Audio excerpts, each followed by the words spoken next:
Success to IELTS writing এর এই লেকচারটিতে আমরা কিভাবে আইএলটিএস একাডেমিক রাইটিং টাস্ক 1 এর ডিটেইল প্যারাগ্রাফ লিখব তা জানব।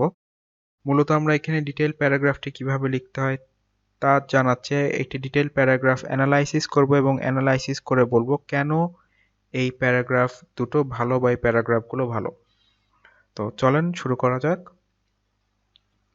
প্রথমে আমরা একটি কোশ্চেন দেখতে পাচ্ছি এবং একটি গ্রাফ এখানে আছে। এই কোশ্চেনে বলা আছে the graph above shows the stock price of 4 technology companies between 2011 and 2016. Summarize the information by selecting and reporting the main features and make comparisons where relevant. তো আমরা যখন এর ডিটেইল প্যারাগ্রাফটি লিখব, ডিটেইল প্যারাগ্রাফগুলো আমি এখানে বর্ণনা করছি। প্রথম প্যারাগ্রাফটি এরকম ছিল, Facebook started the period with a stock market valuation of approximately 7500 and this constantly move up in value year on and year to reach a peak of around 20,000 in 2016. প্রথমে আমরা ফেসবুক নিয়ে কথা বলছি, আমরা একটু মিলিয়ে নিই যে ফেসবুকের কথাটি ঠিক আছে কিনা। ফেসবুক হচ্ছে আমাদের এই গ্রিন চার্টটি, যেটি 7500 থেকে শুরু হয়েছে, তারপরে হচ্ছে 2016 এটা হচ্ছে 20,000 এ চলে গেছে। আমরা এখানে সবকিছু বর্ণনা করছি না। তারপর আমরা একটু ইয়াহুর সাথে কম্পেয়ার মনে হয় করছি এখানে। Yahoo began the recorded period with a very similar value of Facebook. ইয়াহুরটা খুব সিমিলার ছিল, আমরা ইনডিরেক্ট কথা বলছি, আমরা বলছি না ইয়াহুর ক্ষেত্রে কি ছিল। তারপরে হচ্ছে বাট ইন কন্ট্রাস্ট একটি কম্প্যারিজনস ওয়ার্ড চলে এসেছে বা একটি পার্থক্য দেখানোর সময় চলে এসেছে।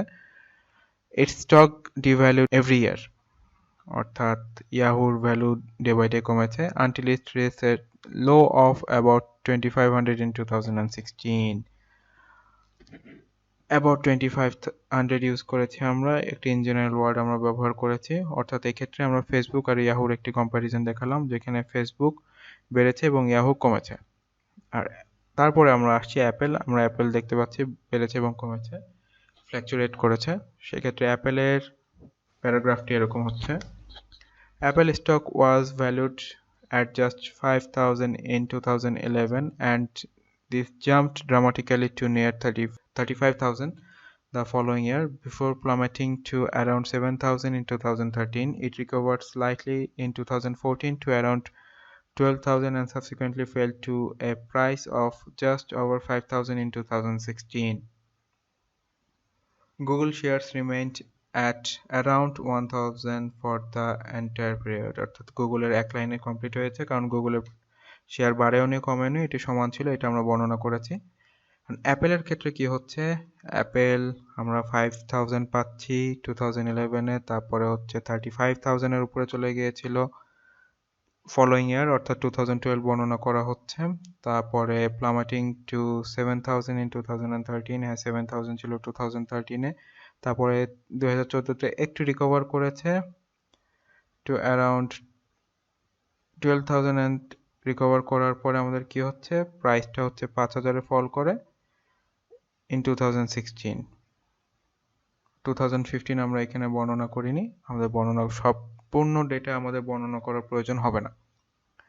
আমরা এখানে জাস্ট অ্যানালাইসিস করলাম। অ্যানালাইসিসের ক্ষেত্রে এখানে বেশ কিছু অপশনস আমরা দেখতে পাচ্ছি। এখানে ইন জেনারেল কথা বলা হয়েছে, যেরকম অ্যাবাউট, অ্যারাউন্ড, তারপরে আরও বলা হচ্ছে ডিভ্যালিউড, এই টাইপের ভোকাবুলারি ইউজ করা হয়েছে। তারপর ড্রামাটিক্যালি আমাদের যে কমেছে বা সারপ্রাইজিংলি কমেছে, এই টাইপের ওয়ার্ডস ব্যবহার করা হচ্ছে। তারপরে হচ্ছে যে 7500 এ আমরা একটি কমা দেখতে পাচ্ছি, 2500 এ একটি কমা দেখতে পাচ্ছি, অর্থাৎ পাংচুয়েশন এটাতে সম্পূর্ণভাবে ব্যবহার করা হয়েছে। তারপর আমরা বেশ কিছু কমপ্লেক্স সেন্টেন্স এখানে দেখতে পাচ্ছি। সবকিছু মিলিয়ে এই ডিটেইল প্যারাগ্রাফগুলো অনেক বেশি হেলদি।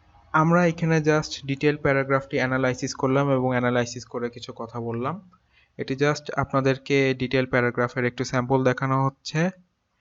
এই ডিটেইল প্যারাগ্রাফটিকে কিভাবে খুব সুন্দরভাবে লেখা যায়, নেক্সট লেকচারগুলোতে বা নেক্সট যে সিরিজটি আসছে আপনাদের সামনে, এই সিরিজে আমরা ওই কাজগুলো শিখব, যে ডিটেইল প্যারাগ্রাফকে কিভাবে সুন্দর করে উপস্থাপন করা যায় এবং কিভাবে সুন্দরভাবে লেখা যায়। তাই নেক্সট লেকচারগুলো অবশ্যই দেখবেন। এই লেকচারটি এই পর্যন্তই ছিল। নেক্সট লেকচার দেখার জন্য সবার প্রতি আমন্ত্রণ রইল। Thank you everyone.